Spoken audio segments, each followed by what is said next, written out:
चलिए चलते हैं दोस्तों, आज फिजिक्स पार्ट 4 लगाते हैं। इसमें 25 क्वेश्चन है। 25 क्वेश्चन में आप लोग कितना सही करते हैं कमेंट में ज़रूर लिखिएगा।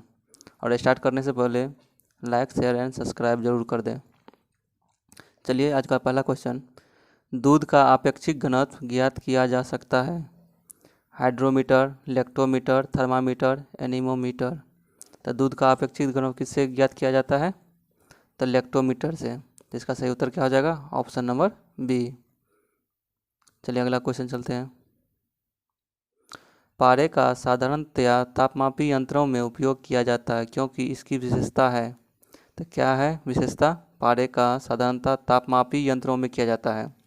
तो इसका विशेषता क्या होता है? उच्च द्रव्यता, उच्च घनत्व, उच्च संचालन शक्ति, उच्च विशिष्ट ऊष्मा। तो क्या होता है इसका सही उत्तर क्या हो जाएगा? उच्च संचालन शक्ति होता है। पारे का साधारणतया तापमापी यंत्रों में प्रयोग क्यों किया जाता है? क्योंकि उसका उच्च संचालन शक्ति होता है। तो इसका सही उत्तर क्या आ जाएगा? Option number C. चलिए अगला क्वेश्चन चलते हैं। ध्वनि की तीव्रता को मापने वाला यंत्र है। ध्वनि की तीव्रता को मापने वाला यंत्र क्या कहलाता है? Anemometer, chronometer, audiophone, audiometer. तो ध्वनि की तीव्रता को मापने वाला यंत्र क्या कहलाता है? ऑडियोमीटर। एनीमोमीटर क्या कहता है? वायु की गति मापा जाता है।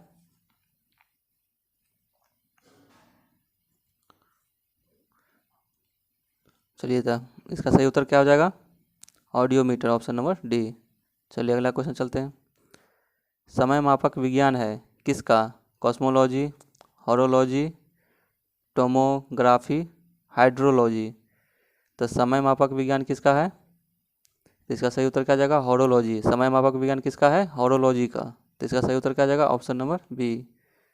चलिए अगला क्वेश्चन चलते हैं। 1 नैनोमीटर बराबर होता है। 1 नैनोमीटर किसके बराबर होता है? 10 के पावर -7 सेंटीमीटर के, 10 के पावर -4 सेंटीमीटर के, 10 के पावर -8 सेंटीमीटर के, 10 के पावर -9 सेंटीमीटर के। तो 1 नैनोमीटर किसके बराबर होता है? तो 1 नैनोमीटर होता है 10 के पावर -7 सेंटीमीटर के बराबर होता है। तो इसका सही उत्तर क्या हो जाएगा? Option number A. चलिए अगला क्वेश्चन चलते हैं। माइक्रोस्कोप का प्रयोग निम्नलिखित में से किसके अध्ययन करने में किया जाता है? पास की वस्तुएं, दूर की वस्तुएं, छोटी वस्तुएं, सूक्ष्म एवं पास की वस्तुएं। तो माइक्रोस्कोप का प्रयोग किसके लिए किया जाता है? तो सूक्ष्म एवं पास की वस्तुओं को देखने के लिए माइक्रोस्कोप का प्रयोग किया जाता है। तो इसका सही उत्तर क्या आ जाएगा? Option number D. चलिए अगला क्वेश्चन चलते हैं। फेथोमीटर का उपयोग किसे मापने में किया जाता है? तो फेथोमीटर का उपयोग किसे मापने में किया जाता है? वर्षा, भूकंप, समुद्र की गहराई, ध्वनि तीव्रता। तो फेथोमीटर का प्रयोग किसके लिए किया जाता है? तो समुद्र की गहराई को मापने के लिए किया जाता है। चलिए अगला क्वेश्चन चलते हैं। जल वाष्प ताप पर थर्मामीटर को नामांकित करने का उपकरण निम्न से कौन सा है? तो जल वाष्प ताप पर थर्मामीटर को नामांकित करने का कौन सा उपकरण है? Pyrometer, thermostat, hypsometer, hygrometer. इसका सही उत्तर क्या आ जाएगा? Hygrometer, option number D. चलिए अगला क्वेश्चन चलते हैं। प्रकाश की तीव्रता नापने के लिए किस उपकरण का प्रयोग किया जाता है उसे कहते हैं? तो प्रकाश की तीव्रता को मापने के लिए किस यंत्र का प्रयोग किया जाता है? Calorimeter, anemometer, lux meter, altimeter. तो प्रकाश की तीव्रता को मापने के लिए किसका प्रयोग किया जाता है? ऑप्शन नंबर सी, लक्समीटर का प्रयोग किया जाता है। लक्समीटर से क्या मापा जाता है? प्रकाश की तीव्रता। एनीमोमीटर से क्या मापा जाता है? वायु की गति। और अल्टीमीटर से क्या मापा जाता है? ऊंचाई। चलिए अगला क्वेश्चन चलते हैं। एक सेक्स टैंक प्रयुक्त होता है। एक सेक्स टैंक किसके लिए प्रयुक्त होता है? मीनार की ऊंचाई नापने के लिए, पहाड़ी क्षेत्रफल मापने के लिए, वस्तु की ऊंचाई नापने के लिए और मकान का आयतन नापने के लिए। तो किसके लिए एक सेक्स टैंक प्रयुक्त होता है? तो इसका सही उत्तर क्या आ जाएगा? वस्तु की ऊंचाई नापने के लिए। और कौन सी ऊंचाई? कोणीय ऊंचाई। कोणीय ऊंचाई मापने के लिए किसका प्रयोग किया जाता है? सेक्स टैंक का। चलिए अगला क्वेश्चन चलते हैं। निम्नलिखित में से किसके मापन में फोनोमीटर का प्रयोग किया जाता है? तो फोनोमीटर से क्या मापा जाता है? अत्यधिक उच्च ताप, प्रकाश के चमकीलेपन की क्षमता, विद्युत चुंबकीय तरंग की आवृत्ति, वायुमंडलीय दाब। तो फोनोमीटर से क्या मापा जाता है? तो फोनोमीटर से विद्युत चुंबकीय तरंग की आवृत्ति मापी जाती है। तो इसका सही उत्तर क्या आ जाएगा? Option number C. चलिए अगला क्वेश्चन चलते हैं। सुमिलित करना है। सूची 1 को सूची 2 से मिलान कीजिए। तो एक तरफ दिया है इलेक्ट्रोमीटर, अमीटर, हाइग्रोमीटर और वोल्ट मीटर। एक तरफ दिया है विद्युत धारा, सापेक्ष आर्द्रता, विद्युत विभव, दूध की शुद्धता। तो इसका मिलान करना है। इसका सही उत्तर क्या हो जाएगा? इलेक्ट्रोमीटर से क्या होता है? दूध की शुद्धता मापी जाती है। अमीटर से क्या मापा जाता है? विद्युत धारा। और हाइग्रोमीटर से विद्युत आर्द्रता, सापेक्ष आर्द्रता। तो यहाँ पे आर्द्रता होना चाहिए, यहाँ पे आ गया है। वोल्ट मीटर से क्या मापा जाता है? विद्युत विभव।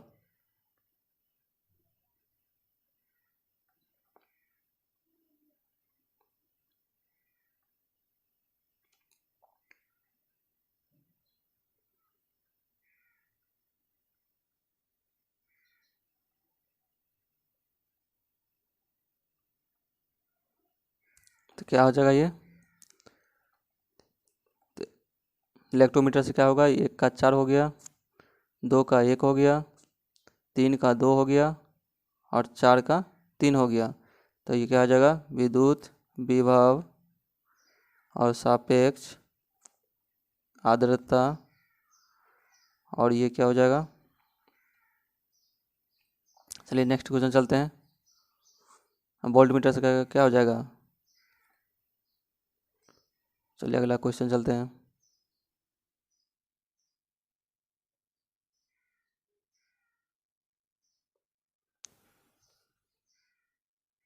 सुमिलित करना है। 1 और 2 को मिलान कीजिए। क्या कर रहा है? एक तरफ दिया है फेदोमीटर, बैरोमीटर, हाइग्रोमीटर और अल्टीमीटर। तो फेदोमीटर से क्या मापा जाता है? समुद्र की गहराई। 1 का क्या हो जाएगा? 4। बैरोमीटर से क्या मापा जाता है? वायुमंडलीय दाब। और हाइग्रोमीटर से वायुमंडलीय आर्द्रता। और अल्टीमीटर से क्या मापा जाता है? ऊंचाई। तो क्या हो जाएगा? 1 का 4, 2 का 1, 3 का 2 और 4 का 3। चलिए अगला क्वेश्चन चलते हैं।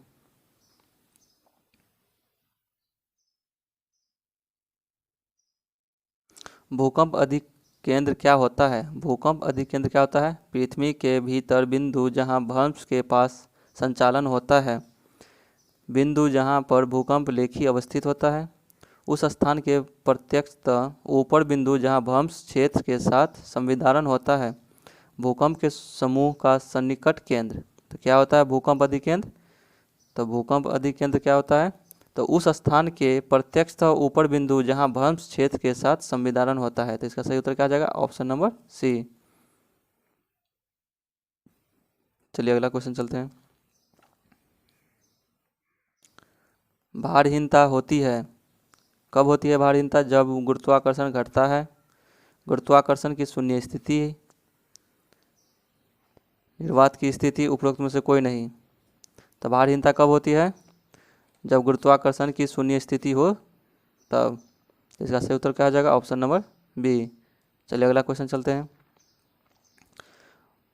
वस्तु की मात्रा बदलने पर अपरिवर्तित रहेगा, क्या रहेगा? भार, आयतन, द्रव्यमान, घनत्व। तो वस्तु की मात्रा बदलने पर अपरिवर्तित रहेगा, क्या रहेगा? तो घनत्व। इसका सही उत्तर क्या आ जाएगा? Option number D. चलिए अगला क्वेश्चन चलते हैं।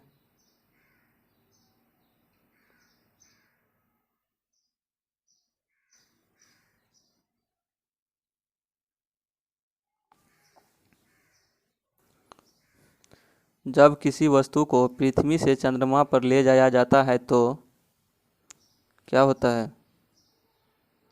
जब किसी वस्तु को पृथ्वी से चंद्रमा पर ले जाया जाता है तो क्या होता है? उसका भार घट जाता है, उसका भार बढ़ जाता है, उसके भार में कोई परिवर्तन नहीं होता है, वह पूर्ण रूप से भार रहित होता है। तो कोई भी भार रहित क्या हो जाएगा?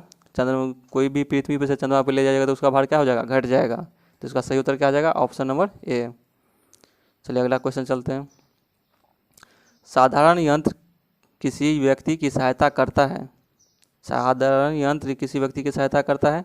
कम बल का प्रयोग करके भी उतनी ही मात्रा में काम करने में, कम काम करने में, उतना ही मात्रा काम धीरे धीरे करने में, और उतना ही मात्रा में काम अधिक तेजी से करने में।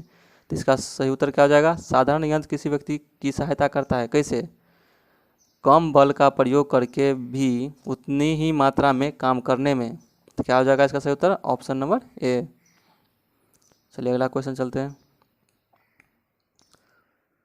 लोलक की कालावधि, टाइम पीरियड, किस पर निर्भर करता है? लोलक की कालावधि लंबाई के ऊपर निर्भर करता है, द्रव्यमान के ऊपर निर्भर करता है, समय के ऊपर निर्भर करता है, तापक्रम के ऊपर निर्भर करता है। तो किस पे निर्भर करता है? तो लोलक की कालावधि लंबाई के ऊपर निर्भर करता है। सही उत्तर क्या हो जाएगा? Option number A. चलिए अगला क्वेश्चन चलते हैं। लोलक घड़ी गर्मियों में क्यों सुस्त हो जाती है? तो लोलक घड़ी गर्मियों में क्यों सुस्त हो जाती है?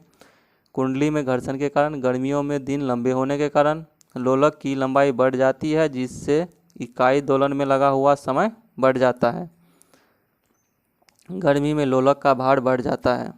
क्या हो जाएगा इसका सही उत्तर? लोलक की घड़ी गर्मियों में सुस्त क्यों हो जाती है? तो लोलक की लंबाई बढ़ जाती है जिससे इकाई दोलन में लगा हुआ समय बढ़ जाता है। तो इसका सही उत्तर क्या हो जाएगा? Option number C. चलिए अगला क्वेश्चन चलते हैं। जब एक पत्थर को चांद की सतह से पृथ्वी पर लाया जाता है तो इसका भार बदल जाएगा परंतु द्रव्यमान नहीं।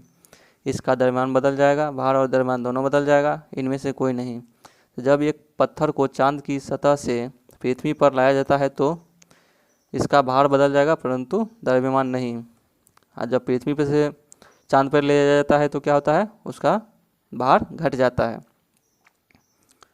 चलिए अगला क्वेश्चन चलते हैं। पीसा की झुकी हुई मीनार गिरता नहीं है क्योंकि? पीसा की झुकी हुई मीनार गिरता नहीं है क्योंकि क्या कारण है जो गिरता नहीं है?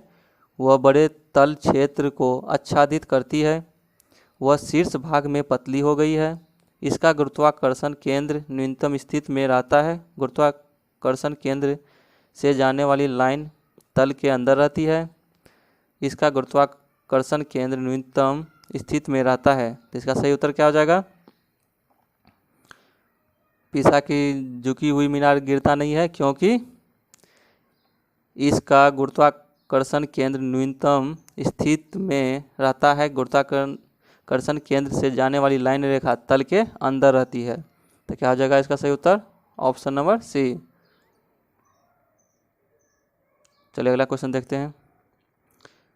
जब कुएं से पानी की बाल्टी को ऊपर खींचते हैं तो हमें महसूस होता है कि बाल्टी पानी की सतह से ऊपर हल्की हो गई है, पानी की सतह से ऊपर भारी हो गई है, पानी से बाहर आकर स्थिरता खो बैठी है, पानी से बाहर आकर उसके द्रव्यमान में प्राप्ति हुई है। तो क्या हो जाएगा?